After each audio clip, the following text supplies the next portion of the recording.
went to Jerusalem for the feast of Passover. And when he was 12 years old, they went up according to festival custom. After they had completed its days, as they were returning, the boy Jesus remained behind in Jerusalem, but his parents did not know it. Thinking that he was in the caravan, they journeyed for a day and looked for him among their relatives and acquaintances, but not finding him, they returned to Jerusalem to look for him. After 3 days, they found him in the temple, sitting in the midst of the teachers, listening to them and asking them questions, and all who heard him were astounded at his understanding and his answers. When his parents saw him, they were astonished, and his mother said to him, "Son, why have you done this to us? Your father and I have been looking for you with great anxiety." And he said to them, "Why were you looking for me? Did you not know that I must be in my father's house?" But they did not understand what he said to them.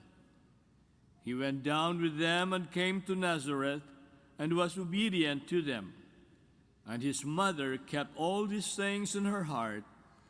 And Jesus advanced in wisdom and age and favor before God and man. The Gospel of the Lord. Praise to you, Lord Jesus Christ.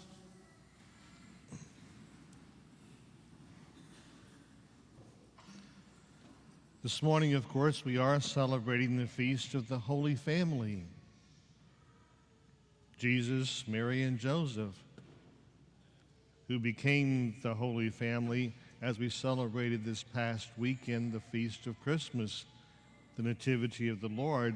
They became the Holy Family, Jesus, Mary, and Joseph. And we read Gospels for the last 2 days telling us about how this Holy Family came to be.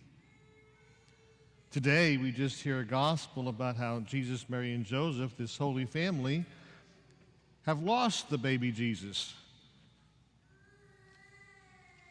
They didn't really lose him. We have to understand the context of today's gospel. They had gone to Jerusalem to celebrate the Passover like all the Jewish families did. But Jesus was of the age where he could either travel with his mother or with his father. And when they traveled in caravans like this, the men tended to travel together, and so did the women. And Mary thought he was with Joseph. Joseph thought he was with Mary. When they realized that he was not with either one, they go back to Jerusalem and they find him in the temple, and they fix the problem. And therein lies the first lesson of the Holy Family. If there's a problem, fix it. There's not one family here probably that does not have some problem or difficulty or situation that needs to be dealt with. Fix it. That's the first lesson in today's gospel. But as we look at this Feast of the Holy Family, it's kind of important that we look through the lens of reality and truly see this family for who and what they were. They were truly a family. You know, we have at the rectory, and my parents and grandparents had also, a wonderful statue that depicts Joseph and Mary and the child Jesus all standing together. And it's a beautiful statue, but it's not very realistic. I doubt that Joseph and Mary and Jesus ever posed for an artist to sculpt them or to paint them, or to have the Blessed Mother with a beautiful glow around her holding the baby Jesus like this. She was busy changing diapers. They were truly a family. After the birth of Christ, and they have to leave Bethlehem and then go to Egypt and come back to Nazareth, Joseph has to get to work. He has a family to support. He has to make money.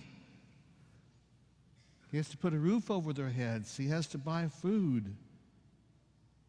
He has to make sure they have clothing. And Mary goes about her wifely chores back then of cooking food and cleaning house and washing clothes. And Jesus goes about his stuff that you do as a child, which is driving your parents crazy sometimes. He was a normal child. That's their family, the reality of the family. But what makes them the Holy Family? And that's what we celebrate today, is they are the Holy Family. One of the most distinctive marks of the Holy Family that we celebrate today is every one of them in that Holy Family said yes. They said yes to the plan of God in their life. This wasn't Joseph's idea.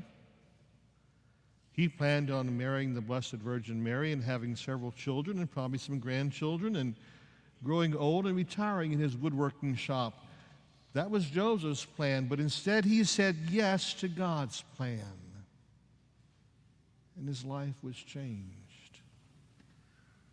Our Blessed Mother was the first to say yes. She planned to marry Joseph and live near the carpentry shop and have children and, of course, grandchildren.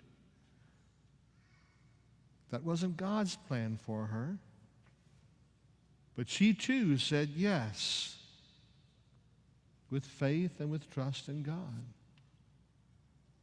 And Jesus himself became man, the Son of God. And if you recall, the last day of his life was the biggest yes of his life when he said, "Father, not my will, but yours be done." Saying yes to the God who loves us and has a plan for us. So today, as we celebrate this Feast of the Holy Family, where are we in terms of being the Holy Family? And after this past weekend, you're probably saying, "You haven't seen my family." And no, I haven't, but it's not any worse than mine, I can assure you. But where are we trying to be the Holy Family? Or are we saying yes? As parents, as husband and wife, are we saying yes to God's plan when it's sometimes not the plan we had? It's not really the job we wanted or the house we wanted to live in or where we wanted to live.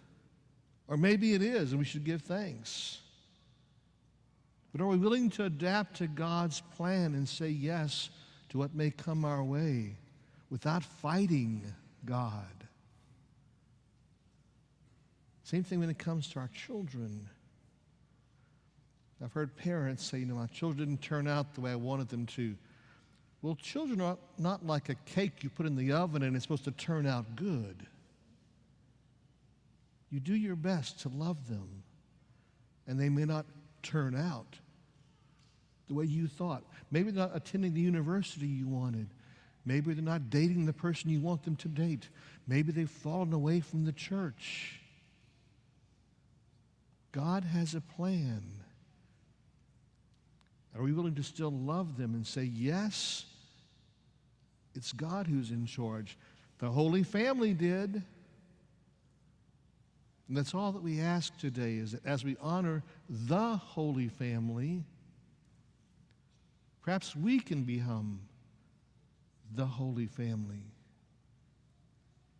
But what that takes is saying yes to God's will, especially when it's not ours.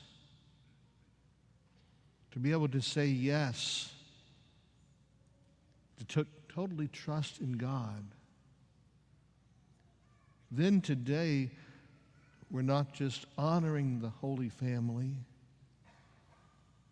we're praying that we can imitate them, just as they said yes. We too, in faith, can say yes.